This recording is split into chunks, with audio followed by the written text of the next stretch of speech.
Ladies and gentlemen, when you had that third failure in a row, Mm. did you think I need to pack this in? Never, why not? I don't ever give up. I mean, I'd have to be dead or completely incapacitated work. Like hell, I mean, you just have to put in, 80 to 100-hour weeks every week. All those things improve the odds of success. Okay? Um, I mean, if other people are putting in 40-hour work weeks and you're putting in 100-hour work weeks, then even if you're doing the same thing, that in 1 year you will achieve what they achieve. You will achieve in 4 months. Takes them a year to achieve. You need to work super hard. So what does super hard mean?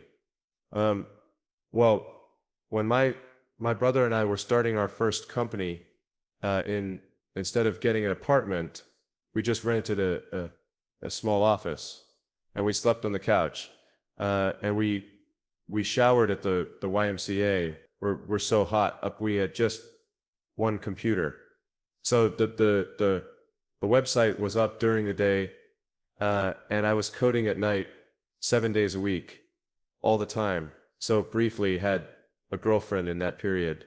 And in order to be with me, she'd have to sleep in the office. So I work hard, like every waking hour. That's the thing I would say if you're particularly if you're starting a company, and I mean if you do the simple math, say like, okay, if somebody else is working 50 hours and you're working 100, you'll get twice as much done in the course of a year as the other company. I think when I was, I don't know, 5 or 6 or something, I thought I was insane. Why did you think you were insane? Because it was clear that other people did not, their mind wasn't exploding with ideas all the time. They weren't expressing it, they weren't talking about it all, and you realized by the time you were 5 or 6, like, oh, they're probably not even getting this thing that I'm getting. No, it was just strange. It was like, huh. It's strange. When I was young, I, I didn't really know what I was going to do. When I got older, um, people kept asking me, um, but then eventually I thought that the idea of inventing things would be would be really cool. And the reason I thought that was because, um, I, I read a quote from Art C. Clare, which said that a um, a sufficiently advanced technology is indistinguishable from magic. And and that's really true.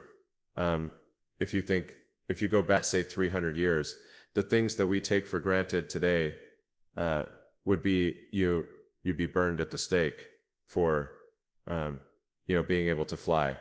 Um, that's crazy.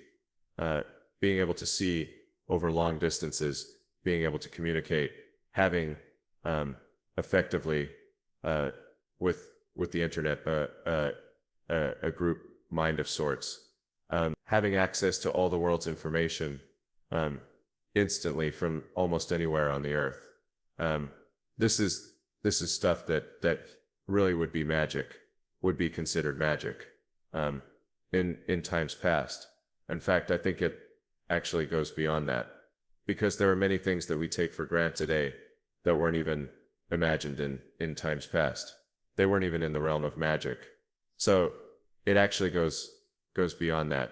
So I thought, well, if if I can do some of those things, basically if I can advance technology, then that's like magic, and that would be really cool. You have to apply a lot of hours to actually working. So the way I generally do it, I'll be working at SpaceX on Monday, and then Monday night, fly to the Bay Area, spend Tuesday and Wednesday in the Bay Area, then at Tesla, and then fly back on Wednesday night. It's been Thursday and Friday at SpaceX, in the last several months. Then I would fly back here on a Saturday, um, and either spend Saturday and Sunday at Tesla, uh, or spend Saturday at Tesla and Sunday at SpaceX. I was living in the factory in Fremont, um, and the one in Nevada for 3 years straight. It was my primary residence. Not kidding. Literally, I actually stepped on a couch at one point in a tent on the roof. Um, and then, but for a while there, I was just sleeping, under my desk, which is out in the open in the factory. Um, and, and for an important reason, and I was damn comfortable sleeping on that floor. And I always, when I woke up, I'd smell like metal dust. But actually, I stopped using the couch because there's a little conference room and a couch there. I stopped using the couch and I just left on the floor under my desk. So during shift change, the entire team could see me if they think that their leader is off somewhere having a good time, drinking Mai Tais on a tropical island, which I could definitely have been doing and would much have preferred to do. But the thing is that since the team could see me sleeping on the floor during shift change, they knew I was there, and that made a huge difference. And then they gave it their role, like one of the most difficult choices I have ever faced in life was in 2008. I think I had maybe 30 million left, or 30 or 40 million. I had two choices. I could put it all into one company, and then the other company would definitely die, or split it between the two companies. But if I split it between the two companies, then both might die.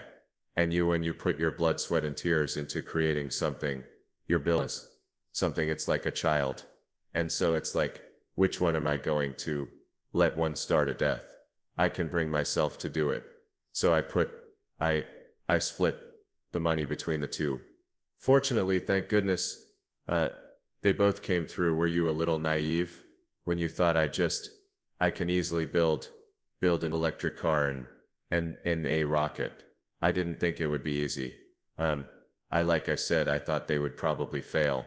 But like creating a company is almost like having a child. So it's sort of like, how do you say your child should not have food? So once you have the company, you have to feed it and nurse it and take care of it, even if it ruins you. Yeah. But, suppose there was some tough times in 2008, end of 2008. How did you get through that period of crisis? Music. Yeah. Can we just break for a second course? Well, Tesla really faced a severe threat of death due to the Model 3 production. RAM. Essentially, the company was bleeding money like crazy. And just, if we didn't solve these problems in a very short period of time, we would die. And it was extremely difficult to solve them. How close to death did you come? Within single-digit weeks, hours a day. Like what? How many hours? Yeah, so 7 days a week sleeping in the factory.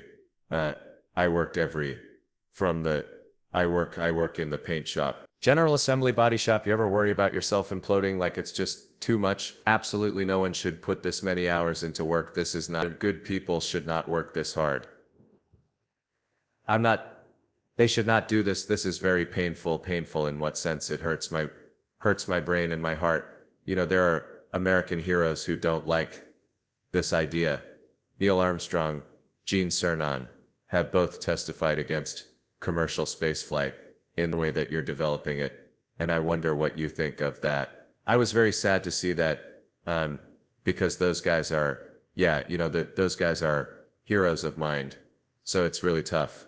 I wish they would come and visit and see the hardware that we're doing camp, and I think that would change their mind. They inspired you to do this, didn't they? Yes, and to see them casting stones in your direction. It's difficult. Did you expect them to cheer you on? Solely hoping they would. Well, for Space SPX, the first 3 launches failed, and we just barely able to scrape together enough parts and money to do the 4th launch. If that 4th launch had failed, we would have been dead. So multiple failures along the way.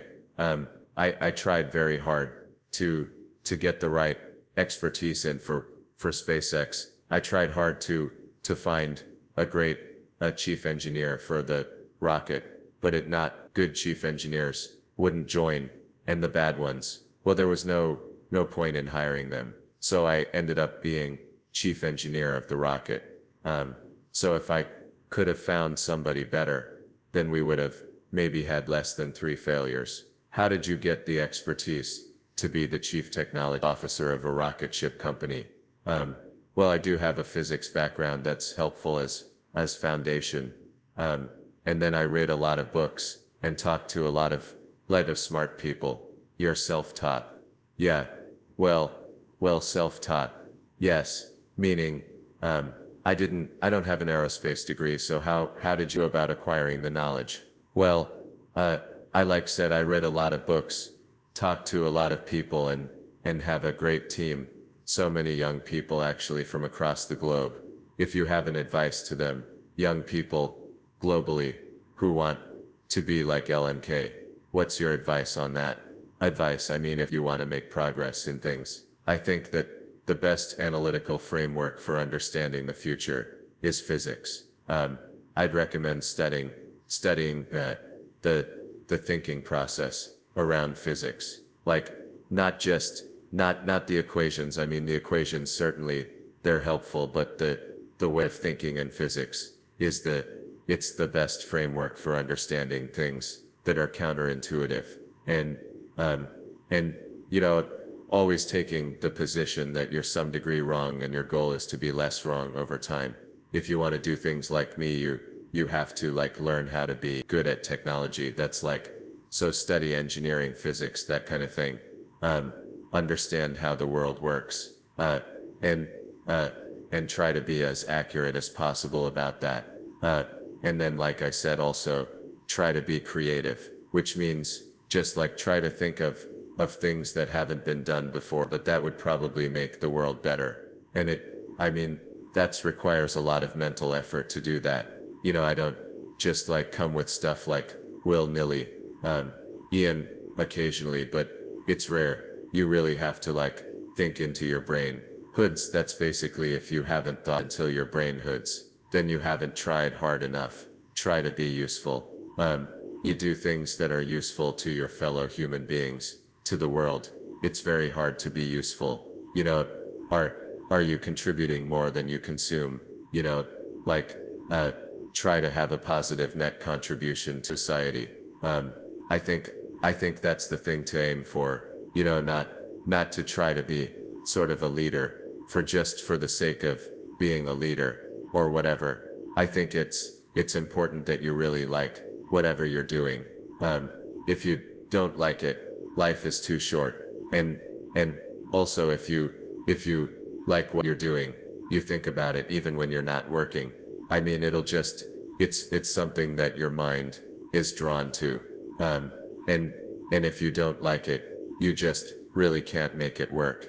I think certainly, being focused on something that you're confident will have high value to someone else. And just being really rigorous in making that assessment.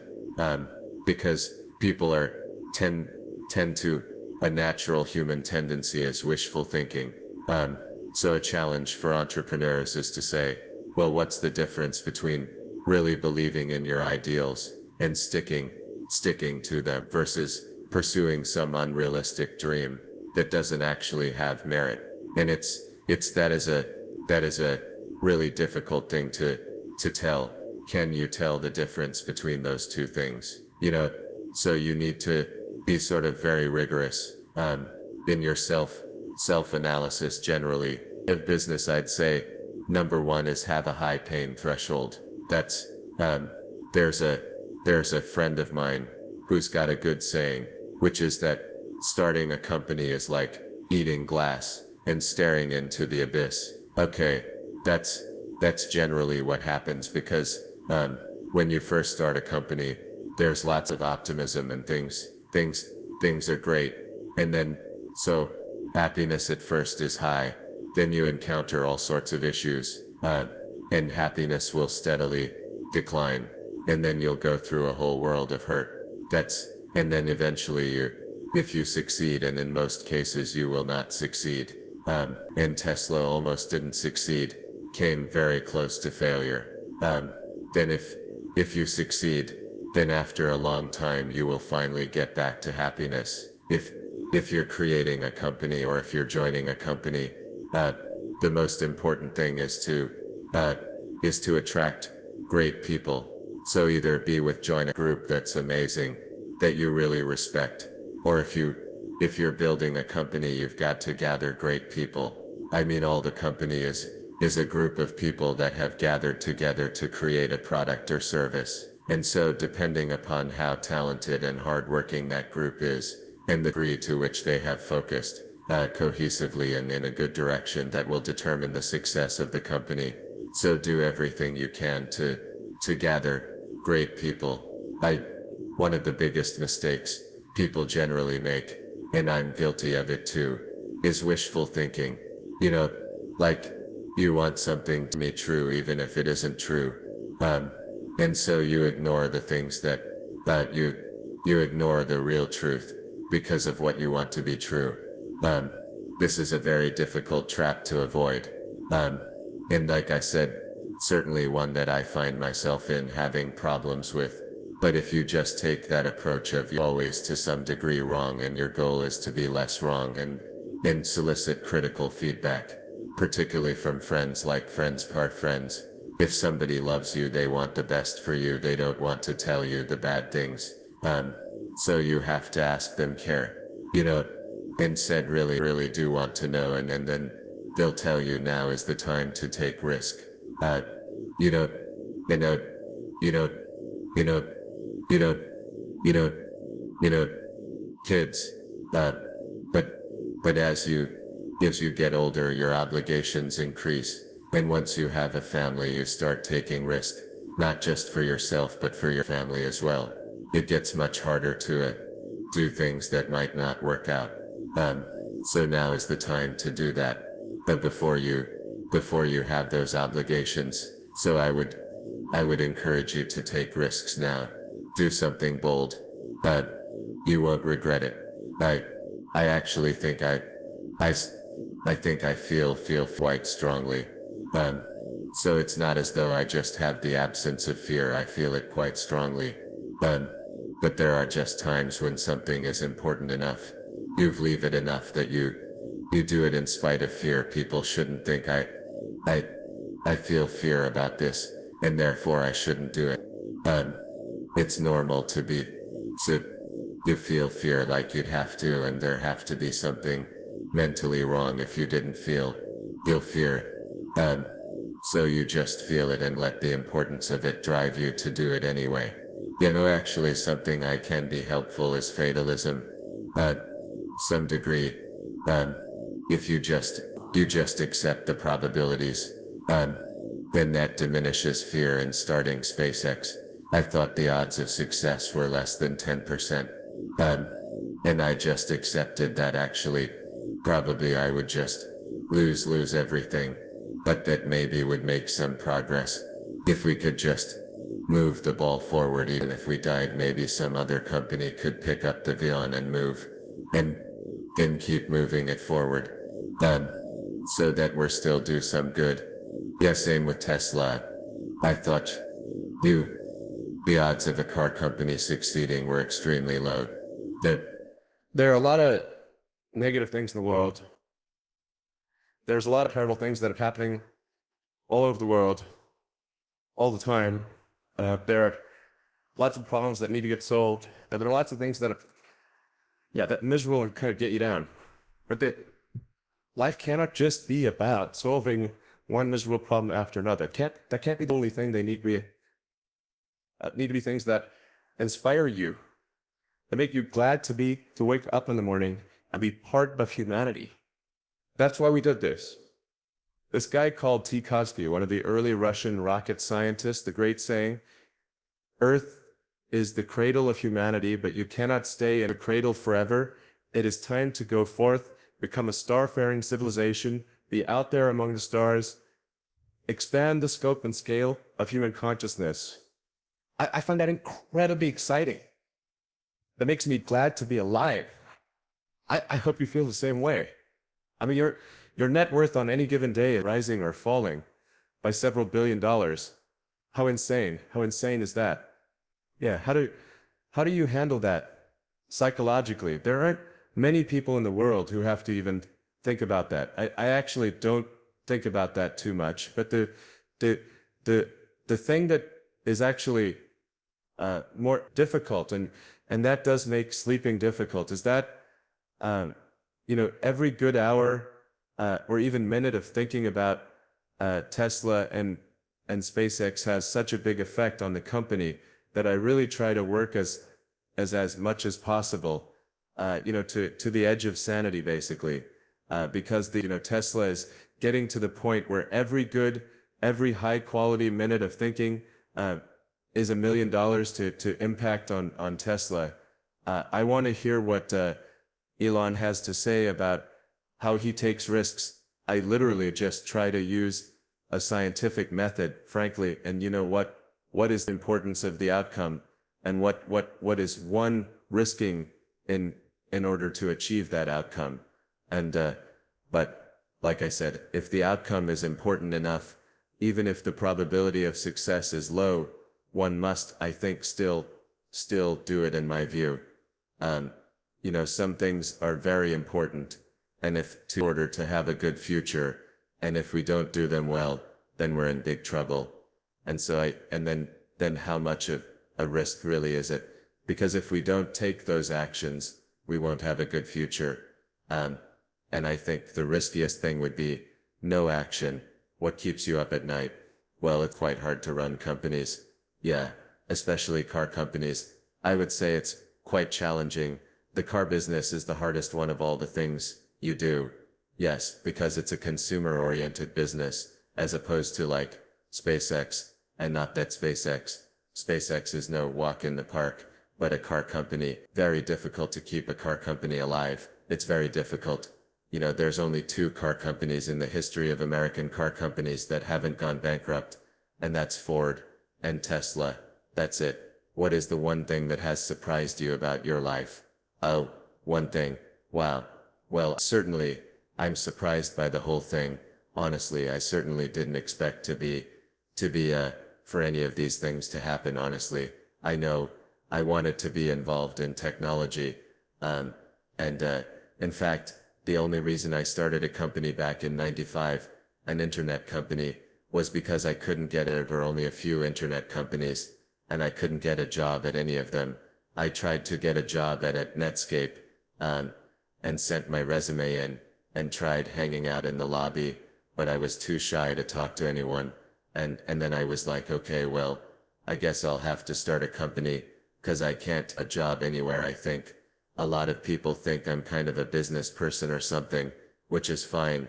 Like, business is fine, but it's like, it's Facex, a Jekwin, Shotwell is cheap operating off. So she kind of manages legal, finance, sales, and kind of general business activity. And then my time is almost entirely with the engineering team working on improving the Falcon 9 and the Dragon spacecraft, and developing NAMO's colonial architecture. And then at Tesla, it's working on the Model 3, and seeing the design studio, typically, have a week, dealing with aesthetics and feel things. And then the rest of week is just going through engineering of the car itself, as well as engineering of the factory. I think if you care about the reality of goodness instead of the perception of it, philanthropy is extremely difficult. SpaceX, Tesla, Neuralink, Bing Company are philanthropy. If you say philanthropy is love of humanity, they are philanthropy. Their Tesla is accelerating sustainable energy.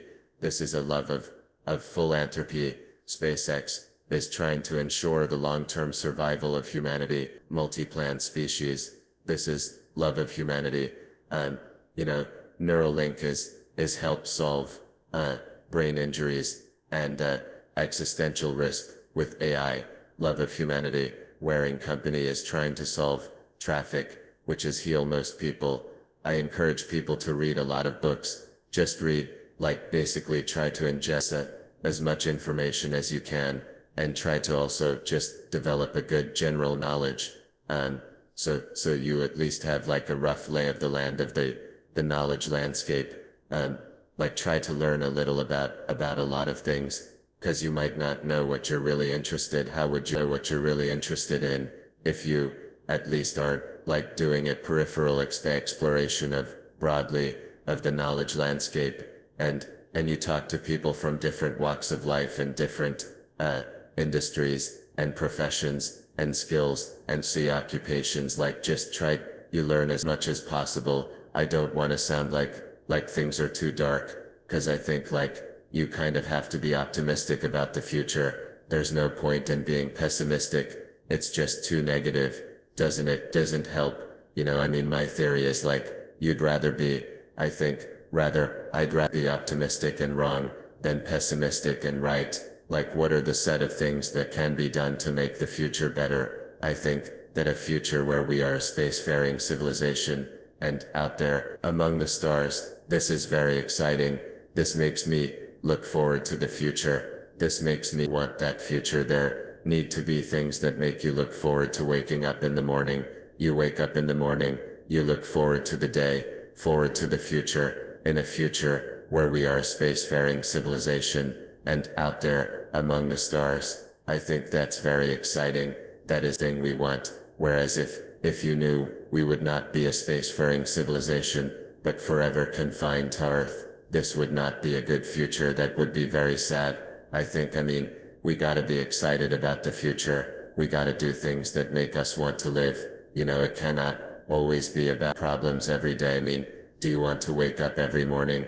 Everything's just a problem. Well, what inspires you and what makes you excited about the future? There's gotta be something, things like that. You know, I put a lot of stock and certainly have a lot of respect for someone who puts in honest day work to do useful things and just generally to have like not a zero-sum mindset, or like have more of a grow the pie mindset. When we see people like perhaps including some very smart people kind of taking an attitude of you like doing things that seem morally questionable, it's often because they have at a base sort of acadic level a zero-sum mindset without realizing it. They don't realize they have a zero-sum mindset, or at least that they don't realize it consciously. And so if you have a zero-sum mindset, then the only way to get ahead is by taking things from others. If the pie is fixed, then the only way to have more pie is to take someone else's pie.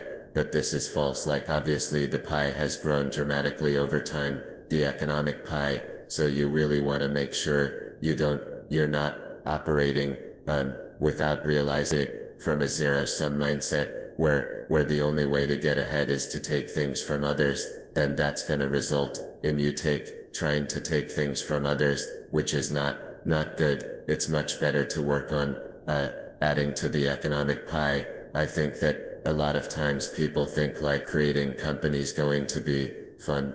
I would say it's not. It's really not that fun. I mean, there are periods of fun, and then there are periods of where the store for, and particularly if you see of the company, you actually have a distillation of all the worst problems in the company. There's no point in spending your time on things that are going right. So you only spend on your time on things that are going wrong. And there are things that are going wrong that other people can't take care of. So you have like the worst, you have a filter for the crust, the problem in company, the most pernicious and painful problem. So I wouldn't say I think you have to feel quite compelled to do it and have a fairly high pain threshold. I think, if somebody is doing something that is useful to the rest of society, I think that's a good thing. Like it doesn't have to change the world. Like, you know, if you're doing something that has high value to people, and frankly, even if it's something, if it's like, just a little game, or some improvement in photo sharing or something, if it has a small amount of good, for a large number of people, I think that's fine. Like stuff doesn't need to change the world just to be good, but in terms of things that I think most likely to affect the future of humanity, I think AI is probably the single biggest item in the near term that's likely to affect humanity. So it's very important that we have the advent of AI in a good way. That is something that if you could look into the crystal and see the future, you would like that outcome, because it is something that could go wrong, as we've about many times, and so we really need to make sure it goes right. What's your mission? Life, why you do whatever you do. When I was a kid, I was wondering kind of what's the meaning of life, like why are we here? What's it all about? And I came to the conclusion that what really matters is trying to understand the right questions to ask, and the more that we can increase the scope and scale of human consciousness, the better we are able to ask these questions. So I think that there's certain things that are any near to ensure that the future is good. Some of those things are the long-term, having long-term sustainable transport and sustainable energy generation, and to be a space-faring civilization, and for humanity to be out there among the stars and be a multi-planetary species. Being a multi-planet species and being out there among the stars is important for long-term survival of humanity, and that's one reason, kind of like life insurance for life collectively, life as we know it. But then the part that I find personally most motivating is that it creates a sense of adventure, and it makes people excited about the future. Well, I mean, my priority now is to try to add some more management bench strength to Tesla in particular, so that I can take a vacation. In the last 12 years, I've only tried to take a week off twice. The first time I took a week off, the orbital sciences rocket exploded. In that same week, second time I took a week off, my rocket exploded. The lesson here is don't take a week off. My goal is like, try to do useful things, try to maximize the probability the future is good, make the future exciting, something you look forward to. With Tesla, we try to make things that people love. How many things can you buy that you really love, that really give you joy? So rare. I wish there were more things. That's what we're trying to do, just to make things that somebody loves. This may sound corny, but love is the answer. Wouldn't hurt to have more love in the world. I think people should be nicer to each other and give more credit to others, and don't assume that they're mean until, they're actually mean. It's easy to demonize people. You're usually wrong about it. People are nicer than you think. Give people more credit.